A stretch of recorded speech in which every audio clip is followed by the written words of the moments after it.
Welcome to part 2 of the 755 Followed Me Home project. If you haven't seen part 1, I'll put a link down below. In this episode, I expect to learn why we have low compression pressures and at the same time illustrate how these tractors come apart and how to fix them. So this is what I've decided. Whether the 755 will be salvaged or restored, it must come apart. Removal of the head and engine requires gaining access, and the John Deere technical manual beginning on page 20-1 will be used as a guide. In part 1, we conducted a walk-around of the 1988 John Deere 755 and found low compression in all 3 cylinders. For the record, I also goofed by leaving out an important detail about those tests. On the first test, an amount of water sprayed out of cylinder 2 and made droplets seen here on the head.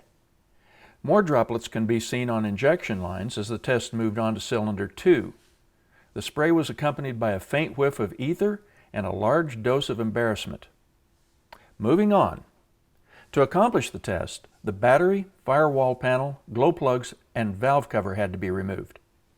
From now on, anything that's done or removed will destroy the archaeological record and must be recorded first. Let me explain. As an industrial archaeologist, I'm in the habit of asking the who, what, when, where, why, and how questions. Things like, why does this tractor have Carlisle front tires showing similar wear to the 9.5 by 16 Goodyears on the back? Is this the second set of tires, suggesting the tractor has more hours than the meter shows? How about the remote hydraulic lever linkage? It seems to have more play from raising and lowering the bucket. Was it used more for spreading than tipping? Applying this concept to the current project, we've recorded and observed evidence that refers to the engine no-start condition. If the compression had been good, we'd troubleshoot first, but in this case, we need to turn our attention to what's going on inside and troubleshoot the systems later. There's a reason or reasons this thing won't start. Let's find out why.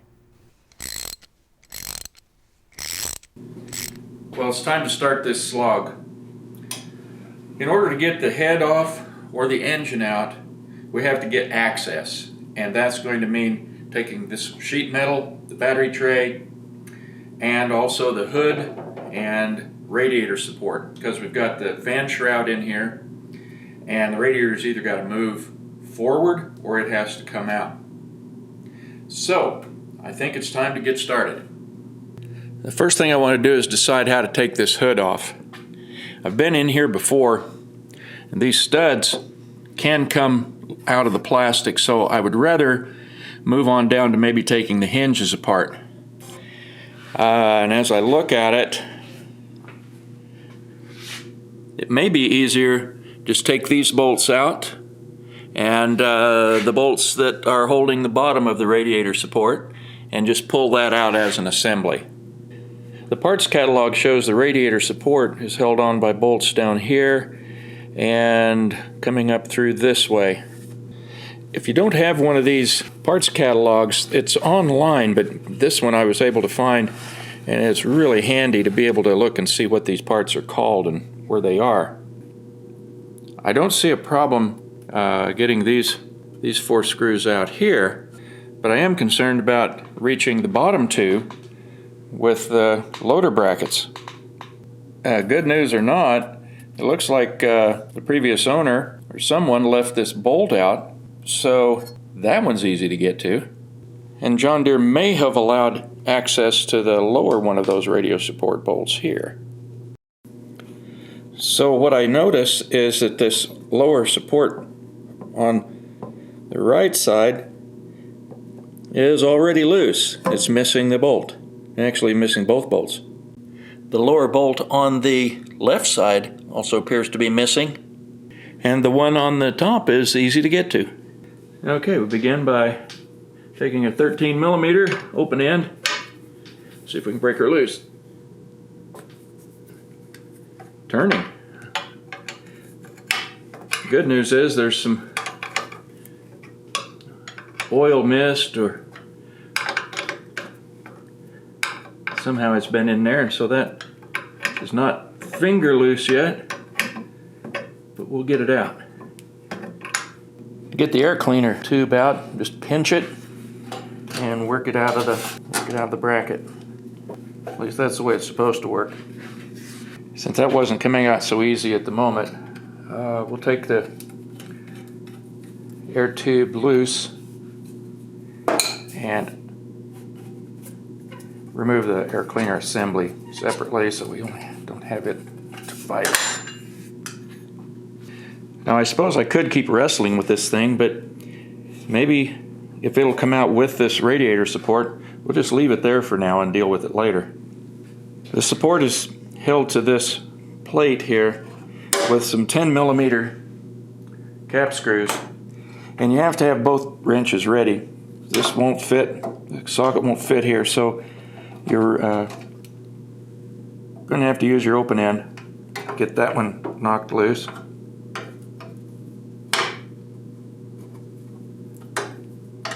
Box end won't even fit over it. An impact driver wouldn't have helped me out here any. So we can use our 10mm socket and ratchet to get this out. The reason I'm not using a impact driver, I don't have one. Back to this guy, I think that's what they call an interference fit. It just takes time.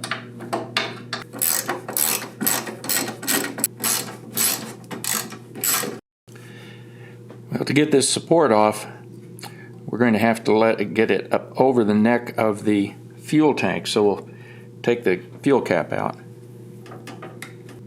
The surprises keep coming. We'll set this aside and see what this is later. It's worth mentioning that this cup that's supposed to funnel any spillage out is really hard. And it's apparently coming off.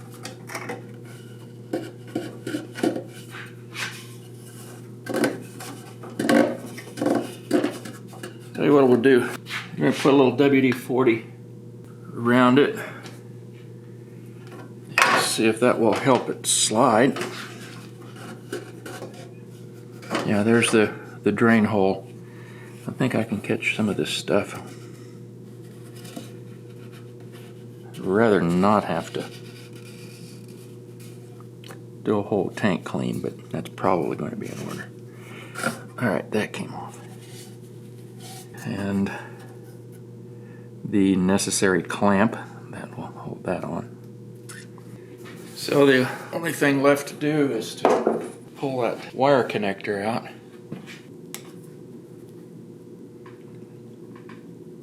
There we go. Fortunately, Sandy was on hand to pry the support away from a broken bolt and help me move the hood and support assembly out of the way. Okay, we'll get started on the right-hand side pedestal panel. Again, we have some oil-soaked threads back in there.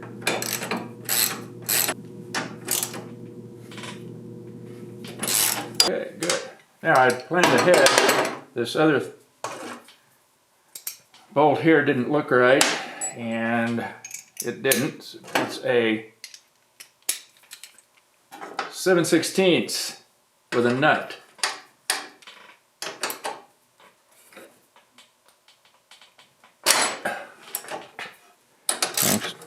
There we go. Now, if you've never removed one of these or any of these side panels before, there can be a surprise. Now, I might have experience with the 855s and 955s, but not with the 755. We'll see. In the past, this panel has a flange at the bottom that sets over a pin on the frame, and you can't get it moved out far enough because of these side panels. Let's see if this will come out. Ah, it did. There's that thing I'm talking about. The battery tray has another bolt here holding it down to this shield. It looks like it has plenty of oil soaking back in there, but I'm going to put a little WD-40 on it just to help get it out of there. I think it's going to twist off. Let's go back the other way.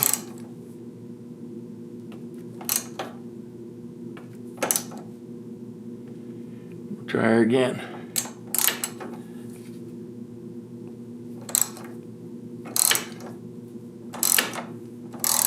I think it's turning. What do you know? Well, that was luck. There's another one back underneath the battery tray. We may not be able to see it with me getting in the way.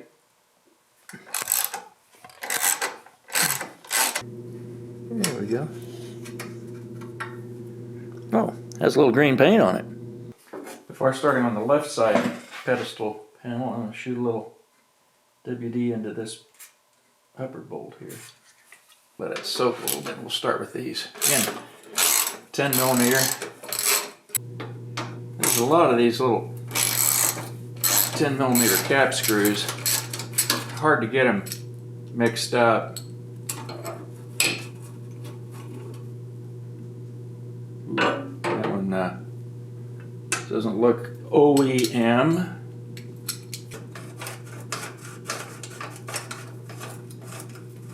Oh, that's why.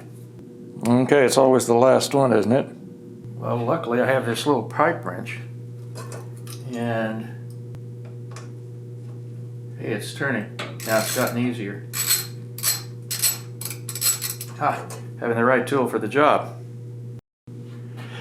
See if this panel will come out.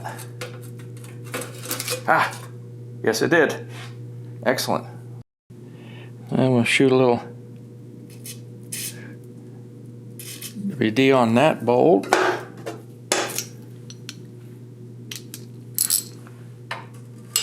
It'll come out.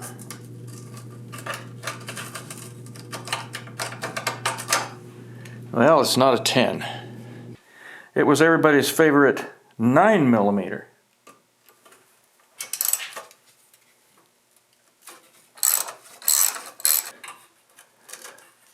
Oh, it has a nut on it, of course. And now under the battery tray, another 10. To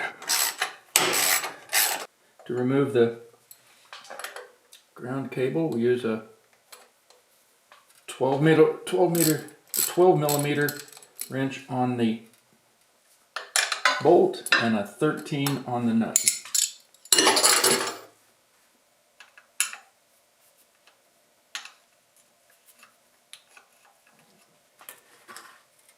I think we just have to get it out.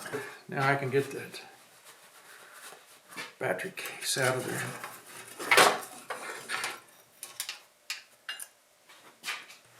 The next thing to come out is the heat shield, and there's a little bolt down in here. Now on the right side,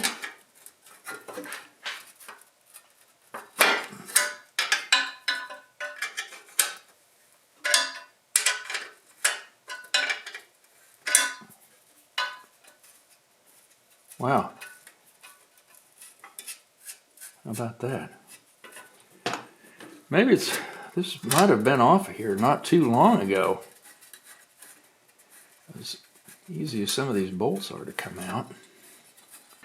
Since the last guy or whoever was in here put that rod in, it has to go through the muffler heat shield. And to get it out, I've got to get back in there and take that cotter key out.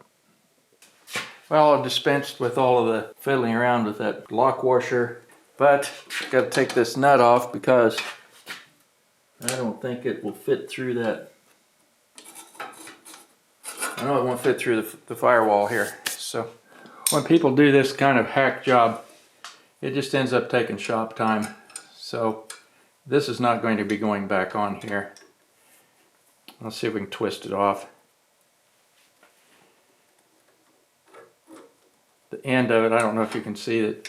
It's been like JB welded on, so it won't come off.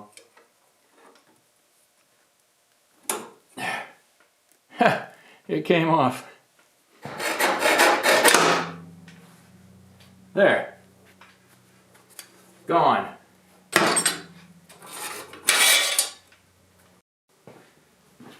With that out of the way, maybe we can get this muffler shield out of here. Next thing on the list is the exhaust pipe.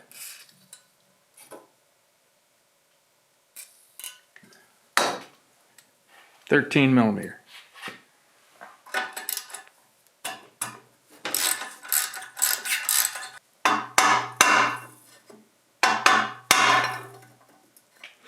Well, we're going to get it off of there, but I wanted to show you that whoever the guy was in here before ran it right out underneath the engine.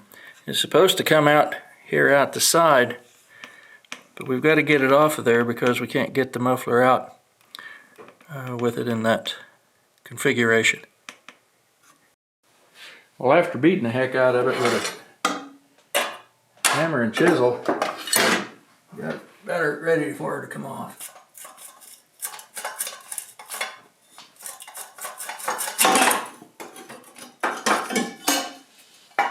The muffler on this side has a missing bolt, 12mm. I don't mind telling you, I've been a little concerned about what to do taking this muffler off. We've got 4 nuts here where we've got these manifold bolts. I think what I'm going to do is see if I can crack any of these. If they happen to come loose, like some of these others have, then I can take that off. Otherwise, I'll pull the manifold and try to take the manifold and the muffler, and hopefully it'll clear back in there. So let's see what happens.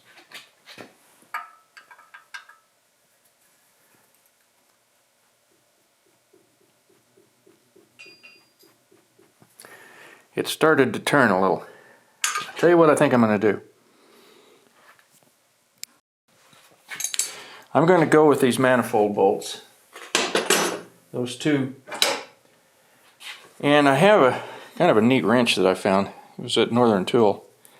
It's a 1/2-inch drive, but it extends, so it gives you some more leverage.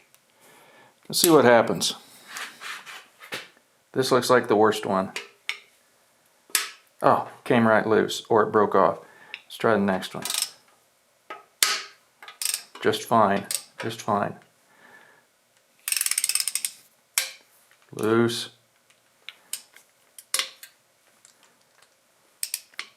Oh, okay. Since I was focusing on the rusty manifold bolts, I didn't realize the bracket welded to the muffler was wrapping around the head on the other side of the motor. I don't know if PB Blaster is snake oil or not, but it sure smells bad. I'll put some on there and see if it'll do any good. Alright, we'll let that work a while.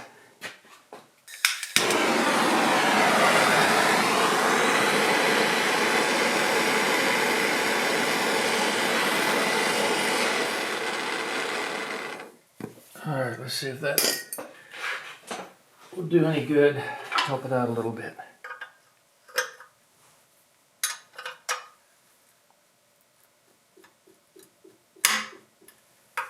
There's one of them.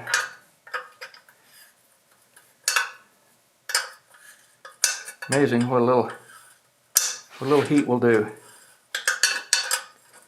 Okay, well, you get the idea. So I'll continue with the rest of them.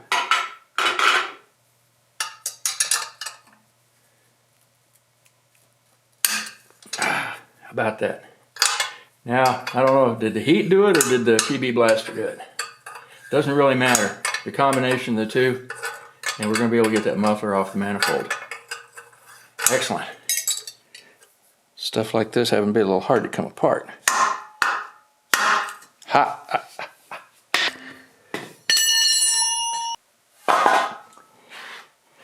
And while we're at it, take a peek in the exhaust manifold.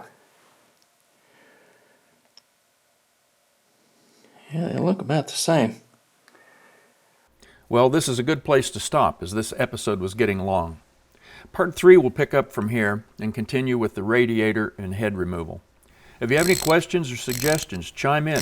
And thanks for watching. By the way, if you're interested in gaining more knowledge about the Industrial Revolution, machines, and culture, check out the Industrial Archaeology program at Michigan Technological University in Houghton, Michigan.